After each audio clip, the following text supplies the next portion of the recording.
जरा उच्ची बोलो, जरा जोर न बोलो। असल लड़के हक है साडा। वारस दी बोली, बुल्ले दी बोली, बाहू दी बोली, महाफरीद दी बोली।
कुछ बोल दो।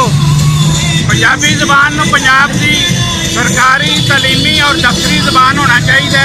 ये साडा सब तो वड्डा मुतालबा है कि पंजाबी जबान की तलीम पंजाबी विच होवे और असीं अपने बच्चों नूं पंजाबी पढ़ाइए। ये गौरमेंट का सब तो वड्डा ये फर्ज बनता है कि तलीम का सिलसिला वधाउण लई पंजाबी जबान नूं इत्थे तलीमी सरकारी और दफ्तरी जबान बनाए। शुक्रिया। नारे पंजाबी